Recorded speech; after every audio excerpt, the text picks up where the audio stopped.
Hi, Professor. So today I'm going to be talking about the conversation that I had with Brett Smith, who is the president of the company Energy Products, which is a battery distribution company, and it is located in Michigan.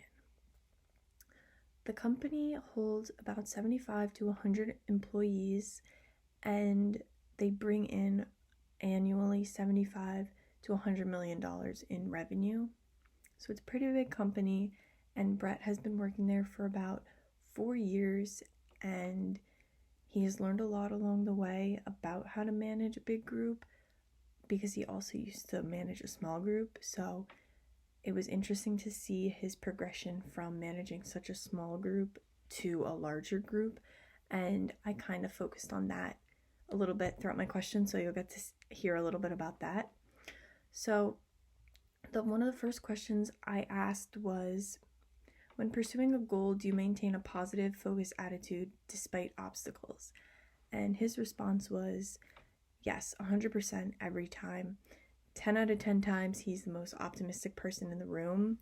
And one point that he makes that I personally agree with is confidence and mindset make all the difference in the world, because when working with a team, because they feed off of your behavior. So if you come into a meeting acting all negative and discouraged, your team is going to see how you are acting and they're going to act that way as well, which is something that you don't want.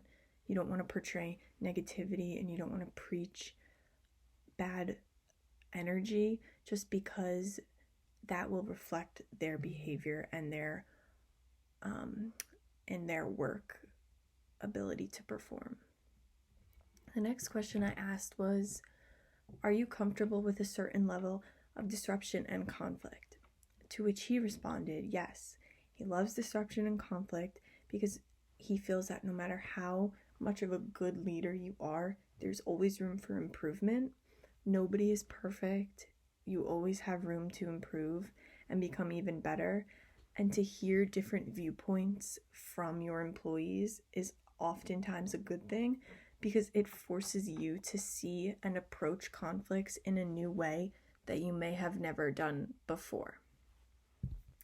So another question that I asked was, are you willing to take calculated risks? And this question really stuck out to me because I personally think that everybody should be willing to take calculated risks, and Brett also agrees. So his response was, yes, he feels that calculated risks are what moves businesses forward and grows businesses, and that if you don't take risks, you will never succeed.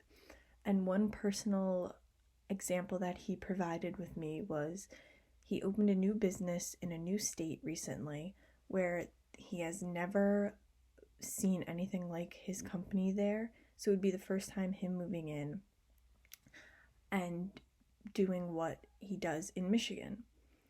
So at stake, it was $1 million of risk exposure, with the outcome being potentially $10 million. So he thought to himself, sat down, crunched the numbers, and said, hey, if I put out $1 million and I set that aside and I use that to launch my new business in this new state and it succeeds, I will be profiting $9 million. So if it doesn't work, I'll be losing the $1 million. But I'll never know if it's going to work if I don't take that risk. So sure enough, he took the risk, and it's doing great in that state, and he made the profit. So yeah, that was really great to hear and learn, and also to hear such an example of it actually working out is very encouraging, because it just shows that you really do have to take those risks. Another question I asked was, how do you use humor to relieve tense and uncomfortable situations? And he told me that he mostly uses humor to put things into perspective, and then he explained a situation that happened recently where one of his sales representatives for Ford Motors had a huge deal that he was working on, huge order coming through. He was so stressed about it, he was losing sleep over it. He wasn't focusing on his other customers, and he wasn't focusing on their needs along with other sales. So jokingly, he said to them, it's just batteries and chargers. We're not curing cancer, in a joking way. And he said that although what they do for a living does add value to everyday life, it's not life or death. And it's not worth burning yourself out over. So the sales rep laughed, and he was actually able to see the situation from a different point of view while gaining that whole new perspective. My interview with Mr. Smith was very enlightening and allowed me to gain knowledge on what it truly means to be a top-level manager. I also learned his style of leadership and found out what it takes to run a company. This was a pleasant experience, and I thank Mr. Smith for allowing me to take the time and interview him. Thank you.